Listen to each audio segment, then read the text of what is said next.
শোনো শোনো শোনো সবে শোনো দিয়ামান, আজ মা রেঁধেছে নিরামিষ ও আমিষ মোচার ঘন্ট। মোচাগুলোকে ভালো করে বেছে নিয়েছি আর চপারে একদম ছোট ছোট করে কেটে অবশ্যই জলে রাখতে হবে।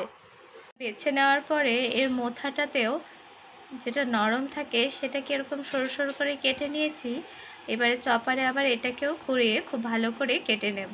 নারকেলকে বন্ধুরা ভালোভাবে আগে বেটে নিয়েছি মিক্সিতে, তারপরে 3 ইঞ্চ মতন আদা, 8টা মতন কাঁচা লঙ্কাকেও খুব ভালো করে মিক্সিতে একবার ঘুরিয়ে নিচ্ছি।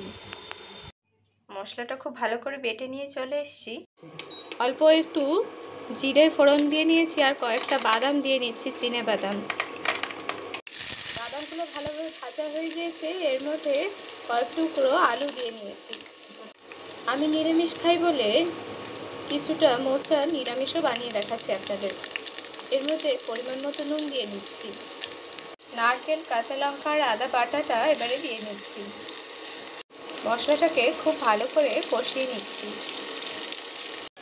হাফ টিস্পুন মতন ধনে গুঁড়ো দিয়ে নিচ্ছি আর হাফ টিস্পুন মতন জিরে গুঁড়ো দিয়ে নিচ্ছি আর অল্প একটু হলুদ গুঁড়ো দিয়ে নিচ্ছি।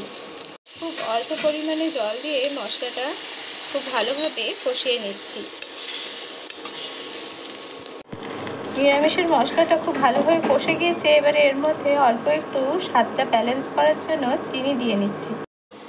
ওপর থেকে একটা চাপা দিয়ে ঢেকে রেখেছি, তাতে করে মশলাটাও খুব ভালোভাবে কষে যাবে আর আলুটাও খুব ভালোভাবে সেদ্ধ হয়ে যাবে। মোচাটাকে খুব ভালো করে ধুয়ে নিয়ে মোচাটাকে এবারে দিয়ে নিচ্ছি।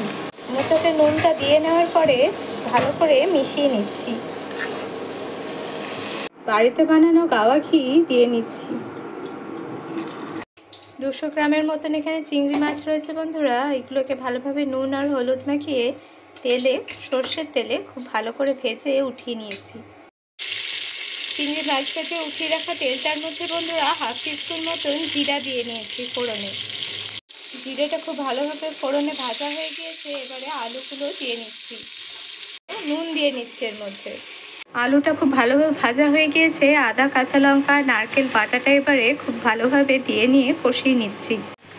1 টিস্পুন মতন জিরে গুঁড়ো দিয়ে নিয়েছি আর 1 টিস্পুন মতন ধনে গুঁড়ো দিয়ে নিলাম। অল্প একটু হলুদ গুঁড়ো দিয়ে নিচ্ছি। গুঁড়ো মশলাগুলো দিয়ে নিয়ে অল্প একটু জল দিয়ে কষিয়ে নিয়ে ঝালের স্বাদটা ব্যালেন্স করার জন্য অল্প একটু সুগার ফ্রি ব্যবহার করছি। পরিমাণ মতো নুন দিয়ে নিচ্ছি। ছাঁকনির সাহায্যে মোচাগুলোকে ছেঁকে উঠিয়ে নিয়েছি আর দিয়ে নিচ্ছি।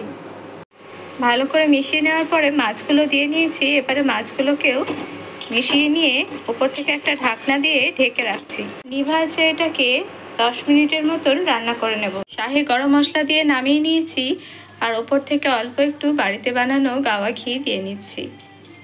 ঘি আর গরম মশলাটা দিয়ে নেওয়ার পরে ফাইনালি একবার সব কিছুকে নাড়িয়ে মিশিয়ে নিয়ে নামিয়ে নিচ্ছি।